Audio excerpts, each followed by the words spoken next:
After a long talk in the principal's office, the young man eventually returned to teaching. But things took an unexpected turn. He now found himself answering to the demands of the older woman in more ways than one, even in her bedroom, whenever she called for him. This strange arrangement went on for 3 months. During this time, Rafiqul was ordered to end his relationship with his girlfriend, Sumaya. He refused, saying he truly loved her and couldn't let her go. But Mrs. Tomini wasn't having any of it. To her, it was non-negotiable. They had to break up. And to make matters worse, she made it clear that if she caught wind of them staying in touch, there'd be serious consequences. Hi there, and welcome to our channel. Today, we're diving into another discussion about the shocking real-life events that happen in this world. This time, our story takes us to Sylhet, a city in Bangladesh. Now, if you didn't know, there are plenty of fascinating cases in this country that rarely get any attention from international media. For this story, we'll need to tweak some names and locations to protect the identities and reputations of those involved. So, what's the full scoop on this intriguing case? Stick around. Let's get right into it.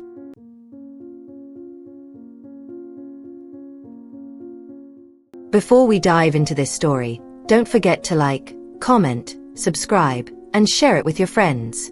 Now, let's get started. Our story begins in 1966, in Jagannathpur, Bangladesh, where a lovely baby girl was born. She was the youngest of 3 siblings, and her name was Tomini. From a young age, she was the shining star of her family. Academically gifted, she always topped her class. Her brilliance earned her a scholarship to a teacher's college, and after graduating, she became a civil servant and started teaching math at a public junior high school in Jagannathpur. While her 2 older siblings got married in the 90s and moved on with their own families, Tomini stayed behind to care for their aging parents. By the year 2000, her mother passed away after battling an illness, leaving Tomini alone at the age of 34. She hadn't found a life partner yet, and her solitary life became a topic of conversation among those around her. Now, here's the thing about Tomini. She wasn't exactly known for being sweet and soft-spoken. People often described her as blunt and snappy, someone who spoke her mind without filtering her words. This no-nonsense attitude didn't win her many friends and often left people feeling hurt or intimidated. Her students saw her as a strict and disciplined math teacher, earning her the nickname, Fierce Teacher. But to her credit, her firmness often led to great academic results, which made her a valuable asset to any school she worked at. Her reputation, however, didn't help her love life. Men often avoided her because of her tough personality. And as her career flourished and her salary increased, Tomini's standards in a partner also rose. When someone suggested a potential match, she would interrogate them. What was their job? How much did they earn? What kind of house did they have? Her focus on these material aspects made it harder for her to find a compatible partner. In June 2009, Tomini's career hit a new high when she was promoted to principal. However, this promotion came with a transfer from the bustling city of Jagannathpur to a smaller town called Golabganj. She packed her bags, rented a house, and started her new role at a government junior high school. 3 years later, realizing she might be staying in Golabganj for the long haul, she sold her old home and bought a house just 1.5 kilometers from the school. By then, she was 46 years old, and her older siblings had given up trying to find her a match. Many of her colleagues had also tried to help her meet someone, but no man seemed interested in settling down with someone her age. Despite this, Tomini carried on with her life, building her career and making her mark as a respected educator. On the flip side, despite her successful career and steady income, Tomini eventually felt a longing for love and companionship. She wanted to silence the whispers of people calling her an old maid, and finally experience the affection of a man. So, she decided to take matters into her own hands. She casually began browsing Facebook and joined an online matchmaking community. That's where she met Tanvir, a 45-year-old man from Sylhet. He described himself as a childless widower working as an insurance agent. They started chatting online and, after about 2 months, exchanged phone numbers. Their conversations moved to text messages and the occasional video call. But it was Tomini who pushed for an in-person meeting. She even offered to buy his plane ticket. In December 2016, Tanvir finally flew to Golubganj, all expenses covered by Tomini. They met for the first time and, after just an hour together, decided they were officially dating. Tanvir stayed in Golubganj for 2 days before heading back home, and from then on, their relationship went back to being mostly long distance, with SMS as their main mode of communication. Whenever Tomini asked for a video call, though, Tanvir always came up with excuses to avoid it. Despite this, the relationship continued. Over time, Tanvir began asking for money, for overdue house payments, a car accident, an injured leg, a stolen laptop, and other emergencies. Tomini, head over heels for him, didn't hesitate to send the money. She believed they were committed to getting married soon, and she thought this was part of the give and take in a relationship. To make things worse, Tanvir had a way with words. His romantic poems, sent over text, never failed to melt her heart. Every time she received one, she couldn't help but feel more drawn to him. Meanwhile, there was another man in Tomini's orbit, a 24-year-old named Rafikal. Unlike Tanvir, Rafikal wasn't a long-distance love interest. He often accompanied his younger brother, who was one of the students at Tomini's school. Their interactions began with morning greetings at the school gate, where she would sometimes reprimand him for standing around. Over time, though, Rafikal started showing up at parent-teacher meetings and even helped his brother collect report cards. As it turned out, their homes weren't far from each other, separated only by a few plots of farmland. While their relationship was nowhere near romantic, Rafikal's consistent presence in her life was a stark contrast to the distant and mysterious Tanvir. Let me tell you a little about Rafikal. He's the eldest of 2 children, raised by a single mom who runs a small food stall in front of their house. After graduating high school in 2011, Rafikal dreamed of becoming a professional soccer player. He loved sports, but honestly, his skills weren't quite there. For a while, he even tried boxing to make some money, but when his mom found out, she gave him an earful and told him to quit. In 2013, she pushed him to study computer science in Jagannathpur. He gave it a shot, but after 3 semesters, Rafikal dropped out. His heart just wasn't in it. So, he went back home, unemployed, helping his mom with the food stall and occasionally joining local soccer tournaments. By January 2017, Rafikal had set his sights on becoming a sports teacher at the school where his younger brother studied, Mrs. Tomini's school. He begged her to give him a chance, but she told him the rules were strict. Teachers had to pass the national exam or be appointed by the central government. While it was true the school didn't have a dedicated sports teacher, other male teachers just filled in, she couldn't break the rules, no matter how much Rafikal insisted.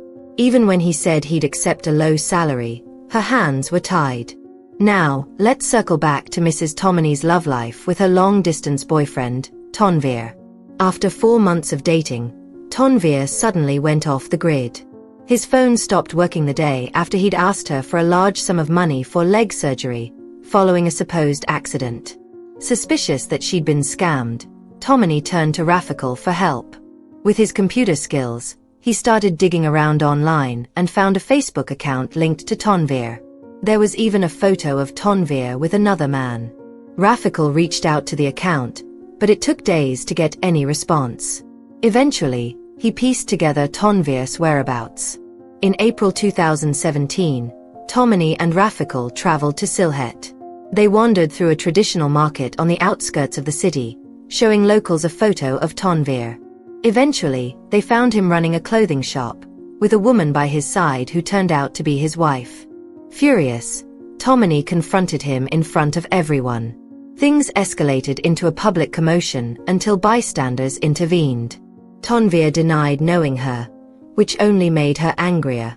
She shouted at him to return all the money she'd sent him. They went to the nearest police station, but the authorities refused to take her complaint. Not only was her ID from a different region, but the evidence wasn't strong enough. Many of her text messages showed that she willingly sent the money and even wrote things like, "Just use it. I don't mind if you can't pay me back." Heartbroken and humiliated, Tomini and Rafikal returned to Golubganj. The betrayal hit her hard. She started to believe that love was impossible for her. During this time, Rafikael stepped in to support her. He was there to listen, offer comfort, and be her rock. Deep down, Rafikael hoped his kindness might one day convince her to let him work at the school as a sports teacher. By late May 2017, during the class promotion break, something unexpected happened. Tomini started seeing Rafikael in a different light. His constant support and attention began to feel like more than just kindness. She realized she had grown fond of him, and for the first time in a long while, her life felt exciting again. Not only that, but she decided to make his dream come true. She offered him a position as a sports teacher at her school, even agreeing to personally cover his salary. She told the other teachers, "You can just list him as honorary staff to fill the gap in the teaching team." Rafikael was thrilled. By June 2017, he officially began teaching physical education at the school, marking the start of a new chapter for both of them. Thinking Rafikael had feelings for her, Tomini often invited him to her house in the evenings, asking for help with computer and editing lessons. At first, Rafikael agreed, showing up regularly. But as time went on, he started making excuses, saying he was too tired or had a futsal match. The real reason: he had a girlfriend named Sumaya, who didn't like the idea of him spending so much time at the single principal's house. One night in August 2017, Tomini insisted Rafikael come over, and reluctantly, he agreed. But during the visit, something unexpected happened. Tomini crossed the line and tried to touch him, which made Rafikael furious. He pulled away, his anger boiling over to the point where he nearly hit her. Seeing his reaction, she backed off and said coldly, "Fine. Just go home. And don't bother coming to teach tomorrow. You're more trouble than you're worth." Rafikael stormed out, jumped on his motorcycle, and headed home. That night, he couldn't sleep. Thoughts of losing his job haunted him. Sports were his passion, but his dream of becoming an athlete had already failed. His brief attempt at working in the computer field hadn't gone well either. Now this teaching job, the one thing helping him support his family, was slipping away too. The next day, he decided to go to school anyway, bringing his younger brother along and mustering up the courage to apologize to Mrs. Tomini. They had a long conversation in her office, and eventually, she allowed him to keep his position. But there was a price to pay. From that day on, Rafikael was forced to satisfy her personal desires whenever she demanded it. This arrangement lasted for 3 months. During that time, Tomini even ordered him to break up with Sumaya, claiming she didn't want him in contact with anyone else. Rafikael refused, saying he truly loved Sumaya, but his protests didn't matter to her. She made it clear that he had no choice but to comply with her demands. Rafikael, torn between his principles and his need to keep the job, suffered in silence. The stress became unbearable, and eventually, Rafikael confided in his mother. He tearfully told her everything: the shame, the pressure, and the sacrifices he was making just to support their family. Outraged, his mother took the matter to the local community leaders. On October 6, 2017, a group of neighbors showed up at Tomini's house, demanding answers. The confrontation escalated, and the residents took her to the police station, accusing her of exploiting Rafikael. But without solid evidence, no incriminating messages, photos, or videos, the case fell apart. The police dismissed the claims, even mocking Rafikael for crying over the situation. Frustrated and humiliated, the group left empty-handed. A few days later, however, the situation took a darker turn. Furious neighbors began targeting Tomini's house, throwing rocks at her windows late at night. Unable to endure the hostility, she eventually sold her home and left the area. As for Rafikael, he quit teaching and returned to helping his mother with her food stall. He reconnected with Sumaya and found solace in local soccer tournaments, trying to move on from the ordeal. About a month later, Ms. Tomini found herself in Sylhet after requesting a transfer. She had faced a professional hearing over the recent commotion back in her previous town, but since there wasn't enough evidence against her, she wasn't fired. Still, the incident left her seething with resentment. Consumed by anger and heartbreak, she decided to track down her former love, Tanvir. On November 19, 2017, she found him in the market, selling clothes at his small stall. When she approached, Tanvir was visibly annoyed and tried to send her away. But Tomini brushed him off, saying, "I just want to browse. Maybe I'll find something suitable for my students." Since his wife wasn't around at the time, Tanvir let her linger. Moments later, as Tanvir was distracted, Tomini pulled out a knife and attacked him. She stabbed him multiple times before other vendors quickly intervened and restrained her. Tragically, Tanvir succumbed to his injuries on the way to the hospital. When questioned by the police, Tomini refused to explain her motives. To her siblings, however, she expressed deep frustration with the authorities who had dismissed her initial complaints about Tanvir's fraud. She claimed to have shown proof of large money transfers, but the police had ridiculed her, dismissing her as delusional. Tanvir, it turned out, was a serial scammer who targeted women on Facebook, draining them of their money and property. After the attack, the Department of Education dismissed Tomini from her position as a school principal. However, she seemed unfazed.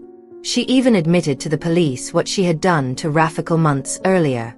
Although the authorities reached out to Rafikal and his family to pursue charges against her, they declined to reopen the case. Rafikal and his mother had decided to let go of the past, knowing that Tomini would already face severe punishment for Tanvir's death. At their request, the misconduct charges were dropped. Meanwhile, Tanvir's family, present during the hearings at Sylhet High Court, demanded the harshest possible sentence for Tomini, calling it life for life.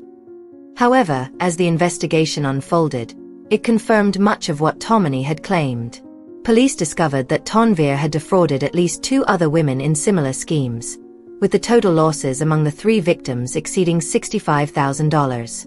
Worse, all 3 women's complaints had been ignored by the authorities in the past. In the aftermath, suspicions also arose about Tanvir's wife, Rafia, with some speculating that she may have been complicit in his scams. Tomini's family even accused her of benefiting from the stolen money. Rafia denied these allegations, claiming she had no knowledge of her husband's activities. Investigators eventually corroborated her testimony, and she was cleared of any involvement. On March 22, 2018, the jury reached a verdict. At 52 years old, Ms. Tomini was found guilty of first-degree murder and sentenced to 30 years in prison. The court ruled that she would be eligible for parole after serving at least 15 years.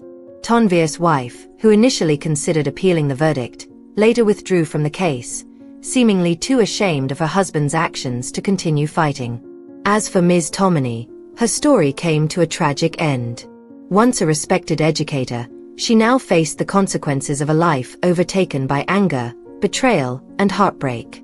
What lessons can we learn from this story?